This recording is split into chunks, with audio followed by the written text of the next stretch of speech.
अवयव का सिद्धांत।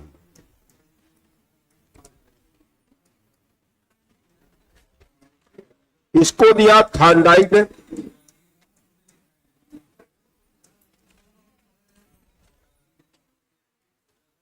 तीसरा सिद्धांत है सामान्यीकरण का सिद्धांत।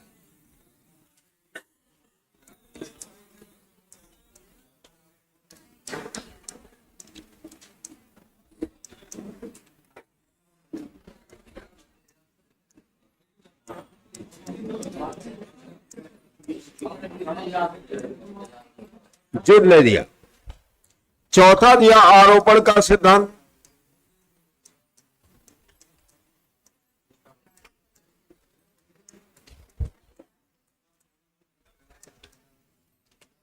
इसको दिया गेस्टाल्टवादियों ने।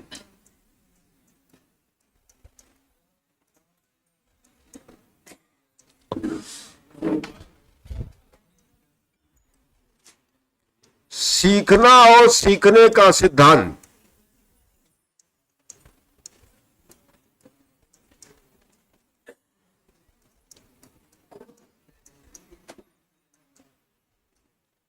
इसको दिया था वुडवर्थ ने। ये पांच सिद्धांत जो है अंतरण के सिद्धांत हैं। अब इसको थोड़ा समझ लीजिए, क्योंकि जब पूछा जाता है कि अंतरण के कौन कौन सिद्धांत हैं, तो पहला कहा है मानसिक अनुशासन। इन्होंने कहा अंतरण तभी होगा जब मानसिक रूप से व्यक्ति तैयार हो, ध्यान रखिएगा। दूसरा ये कहते हैं समान तत्व, पहले से सीखा गया ज्ञान जब नए ज्ञान को देने में समानता हो, इसको कहा जाएगा समान तत्व या समान अवयव का सिद्धांत कहते हैं। तीसरा दिया सीएच जुड ने। इन्होंने कहा यह सामान्यीकरण नियम पर आधारित है, तो पहला ज्ञान दूसरे ज्ञान में अंतरण होगा। चौथा दिया गेस्टाल्टवादियों ने। देखिए गेस्टाल्टवाद जब भी बात करेगा, नहीं चार तो ही है। गेस्टाल्टवाद ये कहता है कि जब तक हमें पूरे वातावरण की जानकारी नहीं होगी, वातावरण मतलब समस्या की जानकारी नहीं होगी,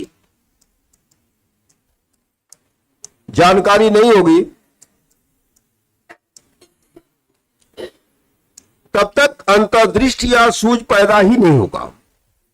इसीलिए गेस्टाल्टवादी एक कथन कहते हैं, ध्यान रखिएगा, कि जब हम समस्या का समाधान करते हैं तो अचानक सूझ या अंतर्दृष्टि पैदा होती है, और मनुष्य क्या करता है, अपनी समस्याओं का समाधान कर लेता है। ध्यान रखिएगा, इसे पूछता है गेस्टाल्टवाद किस चीज पर बल देता है? पूरी समस्या की उसे जानकारी होगी। जब वो समस्या की जानकारी पूरी होगी, उस दौरान क्या होगा, अंतर्दृष्टि या सूझ पैदा होगी, अचानक पैदा होगी, और मनुष्य क्या करेगा, अपनी समस्या का समाधान कर लेगा। इसीलिए ध्यान रखिएगा गेस्टाल्टवाद संज्ञानात्मक कार्य पे है। एक शब्द आता है संज्ञानात्मक कार्य। संज्ञान का मतलब क्या होता है? जानना। जानेंगे कैसे? चिंतन और तर्क के द्वारा। ध्यान रखिएगा, जानेंगे कैसे? चिंतन और तर्क के द्वारा। क्योंकि संज्ञानवाद इस चीज पर बल देता है कि पहले हमें समस्या की पूरी जानकारी हो, तब क्या होगा, हमारे अंदर चिंतन पैदा होगा। चिंतन की अगली अवस्था होती है तर्क, और तर्क क्या करेगा, समस्या के समाधान करने के लिए हमें निर्णय लेने में सहायता करेगा। ध्यान रखिएगा, अब ये कहते हैं निर्णय गलत भी होता है, सही भी होता है। ध्यान रखिएगा, इसीलिए लिखा जाता मनोविज्ञान में कि गलतियां अधिगम का एक महत्वपूर्ण हिस्सा है। याद रखिएगा, अगर आपसे कभी प्रश्न आवे क्वेश्चन, क्या गलतियां अधिगम का महत्वपूर्ण हिस्सा है? निश्चित है। क्यों? जब हम गलती करते हैं तो हमें उससे सीखने का अवसर मिलता है। जैसे भाई आप पेपर देते हैं, टेस्ट पेपर देते हैं, जिस क्वेश्चन को आप गलत कर देते हैं, आप उससे सीखते हैं नहीं सीखते हैं? दोबारा अगर वही क्वेश्चन आ जाए, क्या गलत करेंगे? नहीं करेंगे ना। तो इसीलिए लिखा है मनोविज्ञान में कि गलतियां सीखने का महत्वपूर्ण हिस्सा है और गलती करेगा मनुष्य, ध्यान रखिएगा। पांचवा जो सिद्धांत है सीखना और सिखाने का सिद्धांत, ये वुडवर्ड साहब ने कहा जब हम किसी कार्य को लगातार करते हैं, सीखते हैं, तो हमारे ज्ञान में वृद्धि होती है। जैसे उन्होंने कहा कोई मोटर मैकेनिक होता है, पहले वो सीखना शुरू करता है, पहले पार्ट को खोलेगा, पार्ट खोलते खोलते क्या होता, वही मोटर मैकेनिक जो बनाने वाला होता एक दिन बहुत बड़ा मिस्त्री हो जाता है। क्या पैदा होते मिस्त्री था? नहीं था। या किसी स्कूल में जाके ट्रेनिंग किया? नहीं। वो क्या करता है, दुकान पे आता है, उसका जो बॉस होता पहले कहता चक्का खोल डालो, चक्का खोलना सीख गया। कुछ दिन बाद कहेगा ये पार्ट खोल डालो, खोल दिया। कहा इसको साफ कर डालो, साफ कर दिया। कुछ दिन बाद देखेंगे वही जो होगा बच्चा एक दिन बेहतर मिस्त्री हो जाता है। तो इनका ये कहना है जब हम कोई कार्य को करते हैं या कोई भी कार्य को शुरू करता है तो इसमें जितनी भी कठिनाइयां आती हैं, धीरे धीरे मनुष्य क्या करता है, कठिनाइयों को दूर कर लेता है और उस कार्य में एक दिन वो सिद्धस्त हो जाता है। जैसे आप लोग खाना बनाई, पहले दिन उदाहरण देते हैं आपको, खाना बनाई होंगी, हो सकता है नमक ज्यादा हो गया हो, हल्दी ज्यादा हो गया हो, मसाला ज्यादा हो गया हो, लेकिन आज क्या है, आपके पास अनुभव अपार है। जितने लोग खाना बनाते होंगे, मान लो 2-4 लोग और बढ़ जाते होंगे, आपका जो पूर्ण अनुभव है उस खाना बनाने में आपको सहयोग करता है। कितना दाल डाले, कितना चावल डाले, कितना सब्जी बनावे, कितने लोगों का खाना हो जाएगा। और जो पहली बार बना रहा है उसको कोई अनुभव नहीं, कितने लोगों को कितना जरूरत है। क्या है, आपके पूर्ण अनुभव, उदाहरण दे रहे हैं, आपके पूर्ण अनुभव ने आपको ये चीज अनुभव से बता दिया है कि इतना खाना बनाने में इतने लोगों का खाना पूर्ण हो जाएगा। वही बातें कहते हैं, जब हम कोई कार्य को करते हैं, शुरू करते हैं, तो धीरे धीरे प्रक्रिया में हम कार्य को सीखते जाते हैं। यही बात कहते हैं वुडवर्ड साहब, जब कार्य को शुरू करते हैं तो हम धीरे धीरे उस कार्य में एक दिन पारंगत हो जाते हैं। देखिए, इसी पर ये थॉर्नडाइक साहब ने एक जो है परीक्षण किया जिसको कहा जाता है ड्राइंग मिरर परीक्षण। ड्राइंग मिरर परीक्षण पूछेगा, किस पर किया गया? अंतरण पे किया गया। किसने किया? थॉर्नडाइक ने किया। देखिए, ये जो है सिद्धांत 2 बार पूछा गया है। पूछा कैसे गया कि कौन सा अंतरण का सिद्धांत नहीं है। ये नहीं पूछा कौन दिया है, उसने ये पूछा कि अंतरण का कौन सिद्धांत नहीं है। वक्र वाले ने पूछा कौन वक्र का प्रकार नहीं है। समझिए बात, इस तरह का प्रश्न पूछा, वक्र कितने प्रकार का बनता है, तो कल बताए थे कौन कौन वक्र बनता है। क्यों बनता? सरल बनेगा, उन्नतोत्तर या ऋणात्मक हो जाएगा, नतोत्तर या धनात्मक हो जाएगा, और मिश्रित वक्र हो जाएगा। वक्र 4 ही प्रकार का बनेगा। अगले पे आते हैं, जैसे सीखने का नियम या अधिगम का नियम कौन दिया है?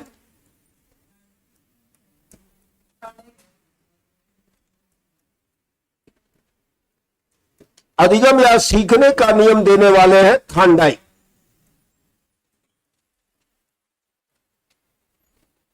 थॉर्नडाइक ने दिया। थॉर्नडाइक की किस पुस्तक में अधिगम का नियम है? शिक्षा मनोविज्ञान।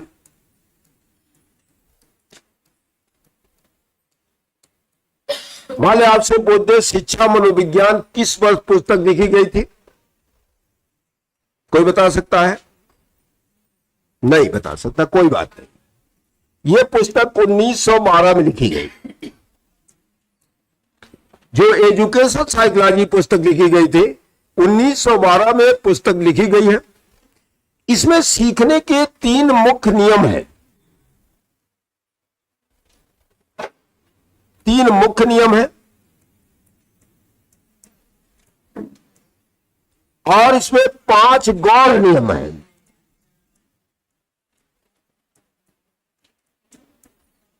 देखिए, पूछेगा मुख्य नियम कितने हैं? 3 हैं। गौण नियम कितने हैं? 5 हैं। पूछेगा किस पुस्तक लिया गया है? शिक्षा मनोविज्ञान से लिया गया है, ध्यान रखिएगा। इसमें पहला नियम है तत्परता का नियम।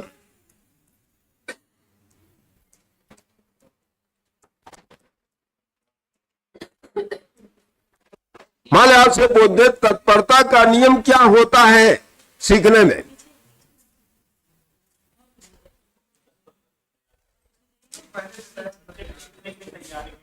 हाँ, देखिए तत्परता का नियम, देखिए याद रखिएगा, हमें पहले सीखने के लिए बच्चे को तैयार करना है। तैयार कैसे करना है? क्या हुआ? बंद कर, कापी बंद कर दी आप लोग, कापी खोल के बैठे तभी तो। बंद करिए, थोड़ा तंत्र करिए, कापी बंद कर दीजिए। देखिए कापी में देखेंगे तो आपका ध्यान जो है हमारी बात पे नहीं होगा, ध्यान रखिएगा। कापी एकदम बंद कर दिए तो मजा आएगा। देखिए तत्परता का नियम एक आता है कि हमें बच्चे को पहले सीखने के लिए तैयार करना है, ध्यान रखिएगा। इसीलिए जब हम पढ़ाने जाते हैं तो हम लेसन प्लान बनाते हैं। अभी आपने अगर टीचिंग किया होगा तो हम लेसन प्लान को बना के जाते हैं। पहले पढ़ाने के पहले हम क्या करते थे? पहले सूक्ष्म शिक्षण करते, माइक्रो टीचिंग। 4-5-6 दिन स्कूल में माइक्रो टीचिंग होती है। माइक्रो टीचिंग इस उद्देश्य से किया जाता है कि जो आपके पढ़ाने के दौरान गतिविधियों में कोई अगर गलती है तो उसको दूर कर लिया जाए। क्योंकि आपको एकाएक अगर बच्चों के सामने प्रस्तुत कर दिया गया और आप टीचिंग में कहीं कमी थी तो आप बच्चों के सामने हंसी के पात्र हो जाएंगे।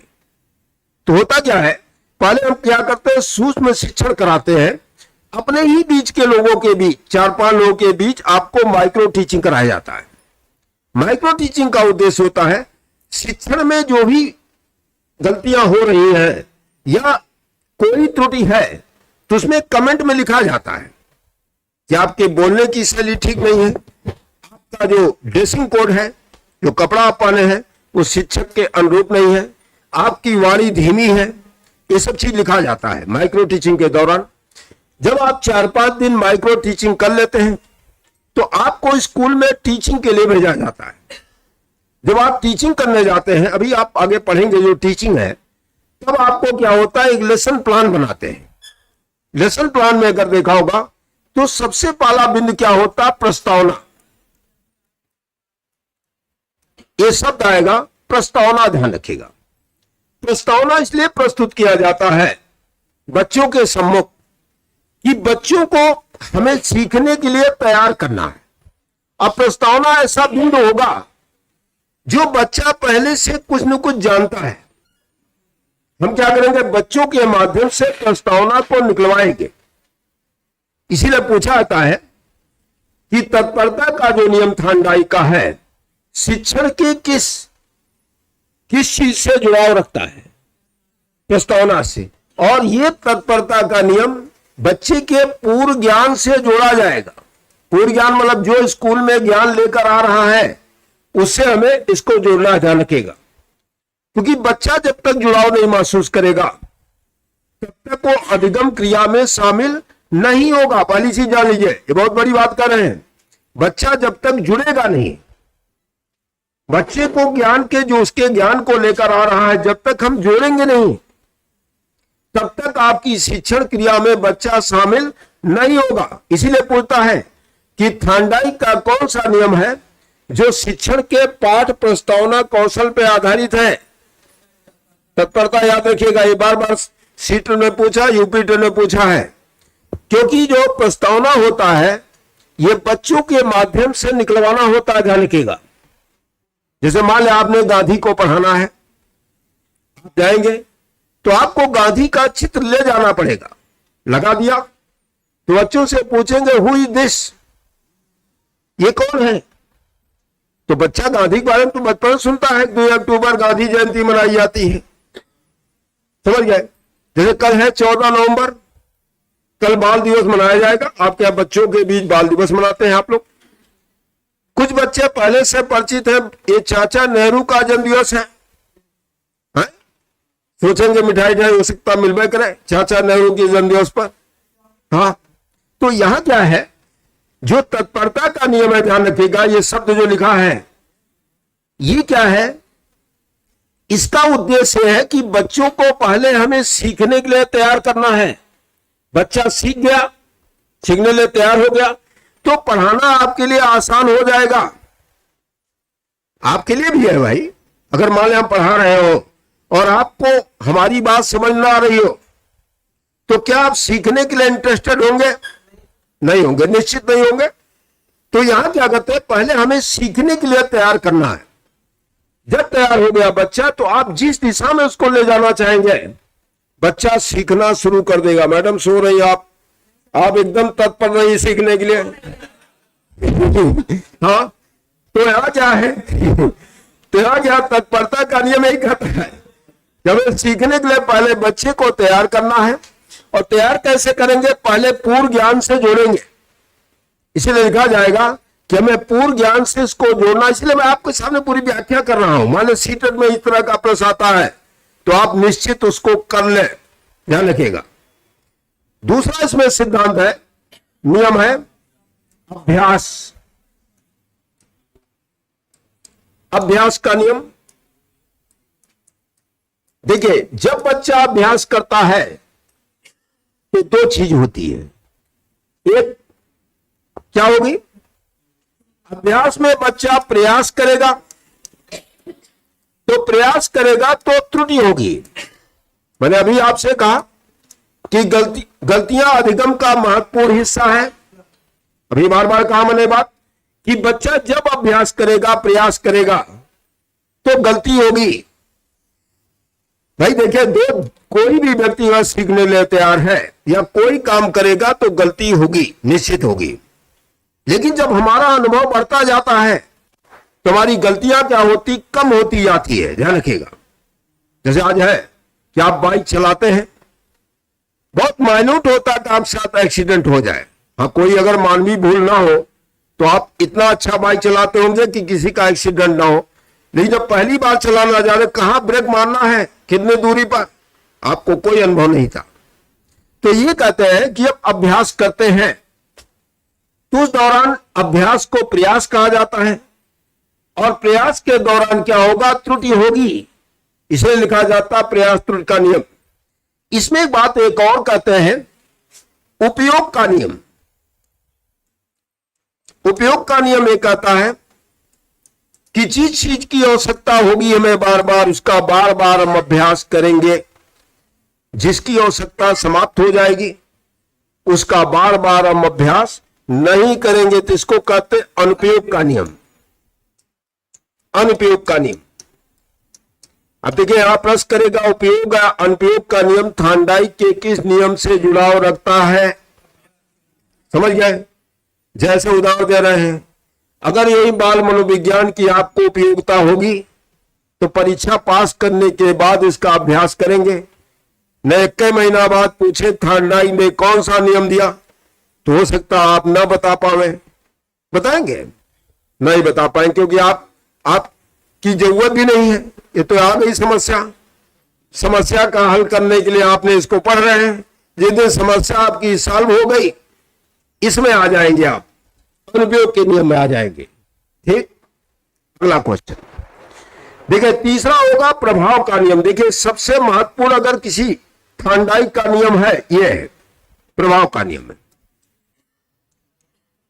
प्रभाव के नियम को ही संतोष का नियम कहते हैं। ध्यान रखिएगा, संतुष्ट का नियम। संतुष्ट का नियम यह होता है, जब हम सीखने के दौरान किसी कार्य से संतुष्ट हो जाते हैं और कोई नई समस्या हमारे सामने आती है, तो अतीत के अनुभव के आधार पर हम नई समस्या का समाधान करते हैं। ध्यान रखिएगा, यह कहता प्रभाव का नियम, यह सीखना प्रभावशाली रहा। जिस कार्य को हम कर रहे हैं, सीखना प्रभावशाली रहा और हम उसको सीख गए। मान ले दूसरे प्रकार की समस्या आती है, तो जो अतीत का अनुभव था, तो जो हमारे जीवन में डाला, उसका प्रयोग हम सीखने के लिए करेंगे। क्वेश्चन आया था सीटेट में, ऐसे पूछा था एक बच्चा अतीत की घटनाओं के अनुभव के आधार पर नई समस्या का समाधान करता है तो थॉर्नडाइक के किस नियम पर आधारित है? ध्यान रखिएगा, जो सब बोले तो होगा वो क्या? प्रभाव का नियम पर होगा। क्योंकि जब हम सीखते हैं, ध्यान रखिएगा, तो अगर सीखना प्रभावशाली हो जाता है, हम उसको सही ढंग से समाधान कर लेते हैं। अब मान ले नई समस्या कोई आती है, तो जो पूर्व में हमें सीखने के दौरान अनुभव मिला, हम नई समस्या का समाधान करने के लिए उस पूर्व ज्ञान का प्रयोग सीखने में लगाते हैं। तो इसको कहते हैं प्रभाव का नियम या संतुष्ट का नियम कहा जाता है। समझ गए आप पूरी बात? तो थॉर्नडाइक के 3 मुख्य नियम हैं। पहला हो जाएगा तत्परता, दूसरा हो जाएगा अभ्यास, तीसरा हो जाएगा प्रभाव। ठीक है, समझ में आया? कहीं कोई दिक्कत? जिसको ना समझ में आप फिर पूछे, मैं बताऊंगा आपको। देखिए, जो आपसे मैंने अभी बात किया है, यूपी टेट में तो यही पूछेगा कौन नियम है। लेकिन अगर आप गलती से भर दिए, सीटेट वगैरह भर दिए, तो आपसे ऐसे प्रश्नों से पाला पड़ेगा जो बता रहे हैं, अभी आपसे चर्चा की है। हाँ, तो ऐसे क्वेश्चनों से है कुछ नहीं। देखिए, इसमें है कुछ नहीं, जो आपने सुना इसमें कुछ है नहीं। बस वो क्या करता है, लंबा लंबा लिख देगा, आपको लगेगा बड़ा कठिन है। होता कुछ नहीं मैडम। जैसे हम कोई चीज को जानते हैं बड़ा आसान होता है, और नहीं जानते तो कठिन होता है। सीधी सी बात है। जब हम किसी चीज को कर लेते हैं, हमारे पास अनुभव हो जाता है, तो वो चीज हमारे लिए आसान होती है। समझ गए बात? जैसे आप पढ़ा रहे हैं, हम पढ़ा रहे हैं, हमसे कहे कोई पढ़ाने के लिए गए, हम तो कहें कुछ नहीं है। आप अगले वाले मूर्ख समझिए, बैठे वाले आप पढ़ा सकते हैं, लेकिन मूर्ख इस तरह समझिए बेवकूफ है वो। क्योंकि उस समय, देखिए ध्यान रखिएगा, अभी आगे शिक्षण पढ़ेंगे, शिक्षण में सत्तावादी शिक्षक होता है, ध्यान रखिएगा, शिक्षण के दौरान। लेकिन जब शिक्षण क्रिया का प्रयोग करते हैं तो उस समय बालक महत्वपूर्ण हो जाता है। क्योंकि शिक्षण क्या करता है, शिक्षक क्लास को अपने अनुरूप उसको लेकर चलता है, ध्यान रखिएगा। इसलिए पूछा है एक बार, आपके सीटेट में आया था कि शिक्षण के दौरान शिक्षण में सत्तावादी कौन होता है? शिक्षक होगा। लेकिन जब प्रक्रिया शुरू हो गई शिक्षण की, तो हमें बालक को दृष्टिकोण रख के शिक्षण कार्य करना है। क्यों? अगर बालक इंटरेस्ट नहीं ले रहा है तो आपका शिक्षण प्रभावशाली नहीं होगा। सीधी सी बात आप जान लीजिए। इसलिए मैंने बस शब्द का आपके लिए प्रयोग किया। ये ना कि मूर्ख समझे। मेरे कहने का मतलब यह है, अगर आपको यहां पर खड़ा होने पर डर लग गया तो आधा कॉन्फिडेंस आपका तुरंत नीचे चला जाएगा, जो जानते हो वो भी गायब हो जाएगा। समझिए बात? यहां अगर डर पैदा हो गया, इस पर खड़े हुए, जैसे हम ही को आप सब लोग देख रहे हैं, जरा से हम गलती करेंगे, आप हंस देंगे, तो क्या होगा, मेरा कॉन्फिडेंस लेवल नीचे चला जाएगा। तो यह होता है। तो इसलिए कहा जाता है शिक्षण के दौरान शिक्षक को पहली चीज मेंटली तैयार होकर आना चाहिए। जो पढ़ा रहा है उस पर उसे ज्ञान होना चाहिए। समझिए बात? दूसरी चीज होती है, शिक्षण जब शुरू हो गया तो हमें बालक के अनुसार, उसकी क्षमता के अनुसार शिक्षण कार्य को करना है। क्योंकि शिक्षण को हमें प्रभावशाली बनाना पड़ेगा, जिसमें बच्चा इंटरेस्ट ले। अगर इंटरेस्ट नहीं ले रहा है तो आपकी जो शिक्षण में वो है, मेथड है, वो कहीं ना कहीं रॉन्ग है, गलत है। ध्यान रखिएगा, ये बात ध्यान रखिएगा। जो चलिए, तो ये समझ में आ गया। शिक्षक अगर शिक्षण में पूछ रहा है तो सत्तावादी शिक्षक होगा, और शिक्षा में पूछ रहा है यानी टीचिंग के दौरान तो बालक हो जाएगा। देखिए, शिक्षण में आप सुन लीजिए, शिक्षण के 3 चर होते हैं। कौन कौन? शिक्षक, छात्र और पाठक्रम। ध्यान रखिएगा, शिक्षण में 3 चर होंगे। एक होगा शिक्षक होगा, दूसरा होगा बालक होगा, तीसरा होगा पाठक्रम होगा। लेकिन अगर प्रसाद से कहा शिक्षण में सत्तावादी कौन होता है? सत्तावादी यह है कि शिक्षक ही शिक्षण की शुरुआत करेगा। किसको ध्यान में रख के? बालक को। बालक को ही ध्यान में रखकर, मान ले आपको इतनी बात बताए, हम किसी छोटे बच्चे को पढ़ा रहे हैं, इतनी बात बताए होते तो हमें छोटा बच्चा रिजेक्ट कर देता, कहा ये बड़ी बड़ी बात कर रहे हैं, बेवकूफी वाली बात। हाँ, तो हर व्यक्ति को पढ़ाने की अलग मेथड है, ध्यान रखिएगा। जैसे हम बड़े लोगों को पढ़ाते हैं, तो आप कभी यूनिवर्सिटी वगैरह में जाइएगा तो वहां व्याख्यान विधि का प्रयोग करते हैं ना। अगर यूनिवर्सिटी में पढ़े होंगे तो वहां ये नहीं कहते लिखो ये बात को, नहीं, वहां प्रोफेसर आएगा, आपको पहले से टॉपिक दे देगा कि देखिए कल इस टॉपिक पर हम लोग चर्चा करेंगे। वो आएगा, जिस टॉपिक को लिखकर उसकी व्याख्या करता चला जाएगा, वो नहीं कहेगा लिखिए आपको अच्छी बात उसमें लगी, कुछ नोट कर लिया, आपने उसकी पुस्तक को पढ़ लिया, टॉपिक को, आपका जो था कहीं भी आपको दिक्कत थी वो कंफर्म हो गया। इसीलिए देखिए बड़ी कक्षाओं में जो हर क्लासेज होते हैं वहां व्याख्यान विधि का प्रयोग करते हैं। जब छोटे बच्चों को पढ़ाते हैं तो छोटे बच्चों को पढ़ाने के लिए अलग अलग विधियां हैं। जैसे आप पढ़े किंडरगार्टन है, मॉन्टेसरी पद्धति है, डाल्टन विधि है, योजना विधि है। इन सब चीजों का हम प्रयोग शिक्षण के दौरान करते हैं जो खेल विधि के पर आधारित है। जितनी भी शिक्षण विधियां बच्चों की है वो खेल विधि पर आधारित ही लिखा रहता है, खेल विधि पर आधारित रखी जाती है। चलिए अब इस पे आते हैं। अगला आता है थांडाई का गौड़ नियम। सीखने का गौड़ नियम।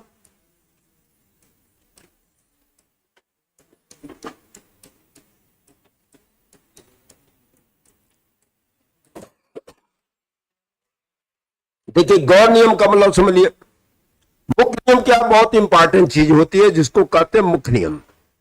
हाँ, सीखने में कुछ चीजों का अपना भी महत्व होता है। जैसे हमने कहा कि बच्चे के विकास में वंशानुक्रम और वातावरण का सबसे बड़ा रोल है। देखिए इसीलिए लिखा वुडवर्थ ने, विकास बराबर वंशानुक्रम गुणे वातावरण का योग है। ठीक है, बात समझ गए।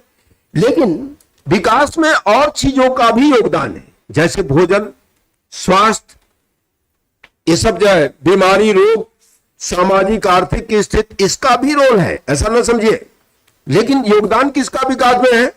वंशानुक्रम और वातावरण का योगदान है। वातावरण में ही सब आ भी जाता है, भोजन वोजन सब आ जाएगा वातावरण में, अगर जोड़ना चाहे तो सब आ जाएगा। तो यहां क्या है, सीखने का 3 मुख्य नियम इन्होंने दिया ही, उसके साथ साथ इन्होंने 5 और भी नियम दिए। जैसे पहला इन्होंने नियम दिया सहचर का नियम, सहचर का नियम दिया। दूसरा क्या दिया? सादृश्यता का नियम। अभी लिख दे तो आपको समझाते हैं। सादृश्यता का नियम। तीसरा मान लिख दिया बहु अनुक्रिया का नियम, अनुक्रिया।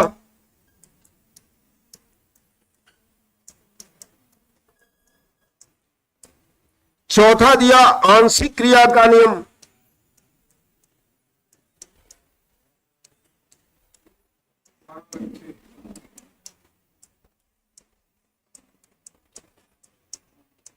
और 5वां दिया मनोवृत्त का नियम, और इसी कहते हैं रुचि का नियम।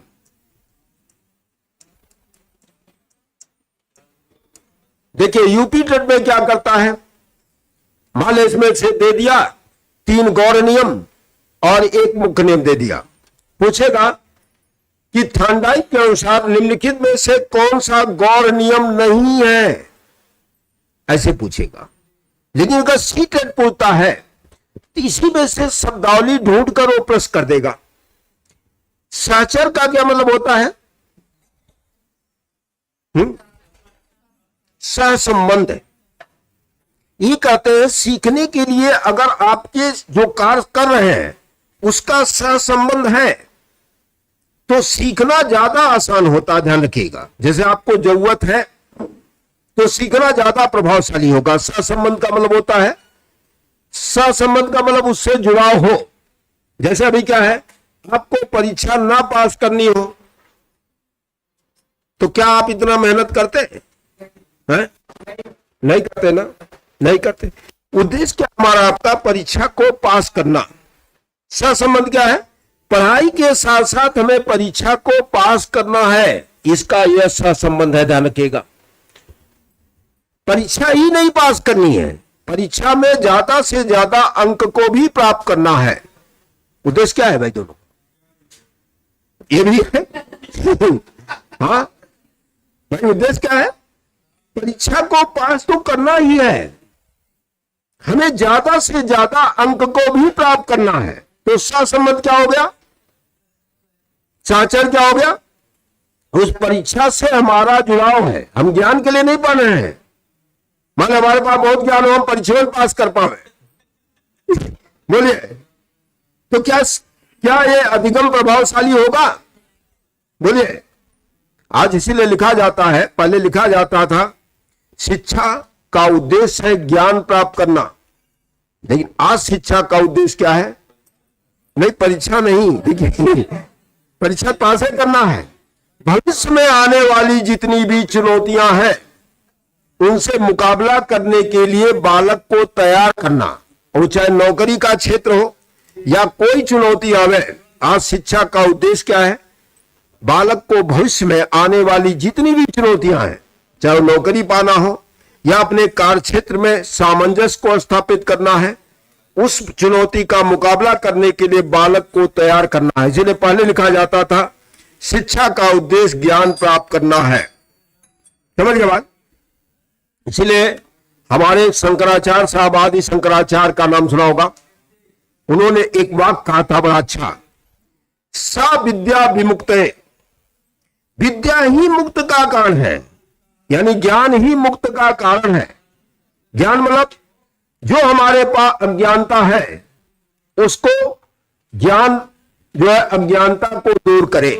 इसलिए हमारे यहां आज शंकराचार्य का एक मत था, बहुत बढ़िया, उन्होंने कहा है सा विद्या विमुक्ते, विद्या ही मुक्त का कारण है।